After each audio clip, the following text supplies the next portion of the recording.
আব্বাস ভাই কি রান্না করছো? আজকে আমি রান্না করছি চিকেন। বুঝতে পেরেছো? কষা কষা চিকেন রান্না করছি। এটা হচ্ছে আদরক আর কি বলে রসুন পেস্ট। দেখাও রসুনটা দেখো। প্রথমে তেল দিয়েছে গরম হয়ে গেছে। এখন আমি দিলাম ধরো এটা আদা আর রসুন দিলাম। এটা যখন একটু মহকেবে একটু খুশবু আসবে তখন আমি পেঁয়াজ দেবো। না তো কাঁচা কাঁচা গ্যাস আসবে, বুঝতে পারছো? আদা এই চিকেনটা দেখালাম। এটা হচ্ছে চিকেন আমাদের, এটা হচ্ছে চিকেন, বুঝতে পেরেছো? এটা চিকেন কষা কষা হবে আজকে কিন্তু। আর এগুলো হচ্ছে টমেটো, আগে এঁটে দেবো, তারপরে মরিচ দেবো এগুলো, তারপরে টমেটোটা দিব। টমেটোটা দিয়ে একদম ধরো কষা কষা যখন হয়ে যাবে। A few moments later. আমি ডালছি এতে পেঁয়াজ ডালছি এখন।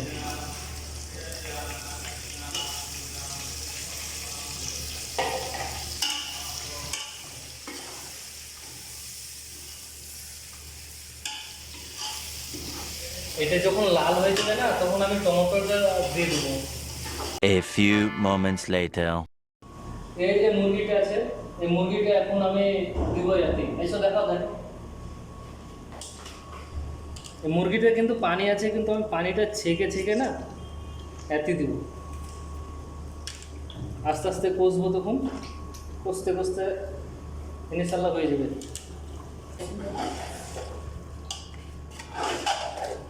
কষতে যখন পানিটা মরে যাবে তখন আমি গরম পানি হালকা করে দেবো।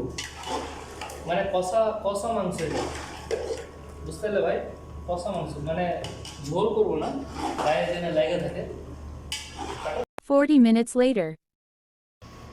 না 40 মিনিট হয়ে গেল। 40 মিনিট পর আমি এখন ধরো কষা করে নিয়েছি মাংস। তোমরা দেখাচ্ছি, এসো দেখো।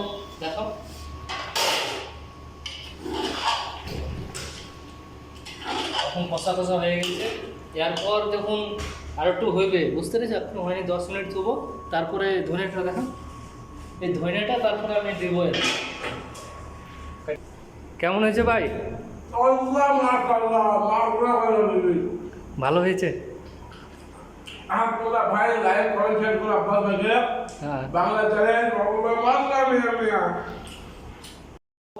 লাইক করো। আর ডেলি আমি ভিডিও রান্না করি, রেসিপি বাতাই, কেমন করে রান্না করতে হবে, মুরগি কেমন করে করতে হবে, বুঝতে পেরেছো? সব রকম আমি বলি। তোমরা একটু কি বলে ফলো করো আর সাথে থাকো সবসময়। বাংলা চ্যানেল তোমাদের জন্য।